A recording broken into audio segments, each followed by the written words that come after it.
ओम शांति। 13 सितंबर 2024 के साकार बाबा की मुरली।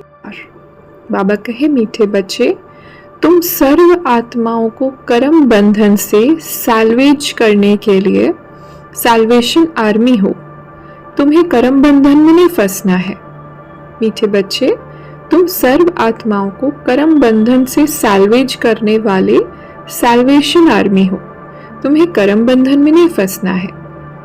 प्रश्न है, कौन सी प्रैक्टिस करते रहो तो आत्मा बहुत बहुत शक्तिशाली बन जाएगी? उत्तर, जब भी समय मिले तो शरीर से डिटैच होने की प्रैक्टिस करो। डिटैच होने से आत्मा में शक्ति वापस आएगी, उसमें बल भरेगा। तुम अंडरग्राउंड मिलिट्री हो।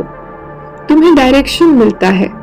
अटेंशन प्लीज, अर्थात एक बाप की याद में रहो, अशरीरी हो जाओ। ओम शांति। बाबा कहे, जहां मिलिट्री खड़ी होती है वो फिर कहते हैं अटेंशन। उन लोगों का अटेंशन माना साइलेंस। यहां भी तुमको बाप कहते हैं अटेंशन, अर्थात एक बाप की याद में रहो। मुख से बोलना होता है, नहीं तो वास्तव में बोलने से भी दूर होना चाहिए। अटेंशन, बाप की याद में हो। बाप का डायरेक्शन अथवा श्रीमत मिलती है।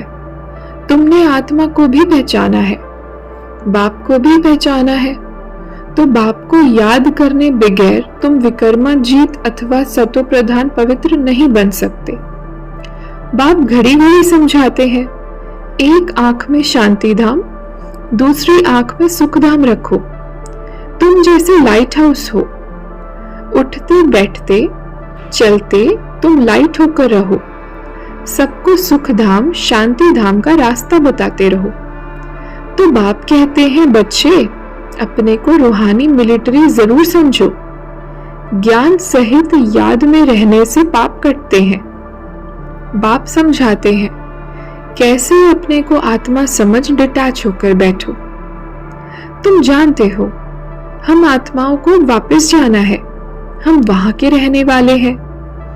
इतने दिन घर भूल गए थे और कोई थोड़ी समझते हैं हमको घर जाना है।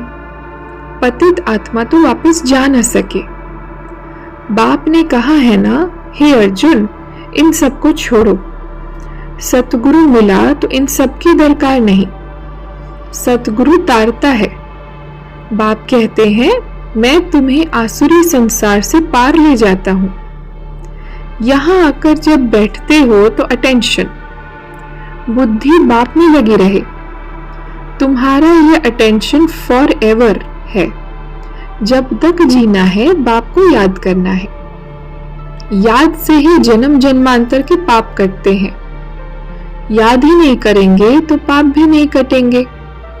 बाप को याद करना है। याद में आंखें कभी बंद नहीं करनी है। तुम जब यहाँ बैठते हो तो रचता और रचना के आदि मध्य अंत का स्वदर्शन चक्र फिराना चाहिए। तुम लाइट हाउस हो ना। ये है दुख धाम। एक आंख में दुख धाम, दूसरी आंख में सुख धाम। उठते बैठते अपने को लाइट हाउस समझो। अब तुम बच्चे ईश्वरीय दुनिया में बैठे हो। वह सब है आसुरी दुनिया में। ये बहुत छोटा संगम युग है। तुम समझते हो हम ना दैवी संसार में है, ना आसुरी संसार में है। हम ईश्वरीय संसार में हैं। बाप आए हैं हमको घर ले जाने के लिए। बाप कहते हैं, वो मेरा घर है। तुम्हारी खातिर मैं अपना घर छोड़कर आता हूं। धारणा के लिए मुख्य सार। पहली पॉइंट, लाइट हाउस बन सबको शांति धाम सुख धाम का रास्ता बताना है। सबकी नैया को दुख धाम से निकालने की सेवा करनी है। अपना भी कल्याण करना है। दूसरी पॉइंट, अपने शांत स्वरूप स्थिति में स्थित हो शरीर से डिटैच होने का अभ्यास करना है। याद में आंखें खोलकर बैठना है। बुद्धि से रचता और रचना का सिमरन करना है। वरदान, अपने संकल्पों को शुद्ध ज्ञान स्वरूप और शक्ति स्वरूप बनाने वाले संपूर्ण पवित्र भव। अपने संकल्पों को शुद्ध, ज्ञान स्वरूप और शक्ति स्वरूप बनाने वाले संपूर्ण पवित्र भव।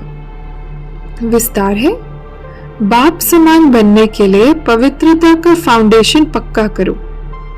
फाउंडेशन में ब्रह्मचर्य व्रत धारण करना ये तो कॉमन बात है, सिर्फ इसमें खुश नहीं हो जाओ। दृष्टि वृत्ति की पवित्रता को और भी अंडरलाइन करो। साथ साथ अपने संकल्पों को शुद्ध, ज्ञान स्वरूप, शक्ति स्वरूप बनाओ। संकल्प में अभी बहुत कमजोरी है, इस कमजोरी को भी समाप्त करो, तब कहेंगे संपूर्ण पवित्र आत्मा। स्लोगन, दृष्टि में सबके प्रति रहम और शुभ भावना हो तो अभिमान व अपमान का अंश भी नहीं आ सकता। दृष्टि में सबके प्रति रहम और शुभ भावना हो तो अभिमान व अपमान का अंश भी नहीं आ सकता। अच्छा, ओम शांति।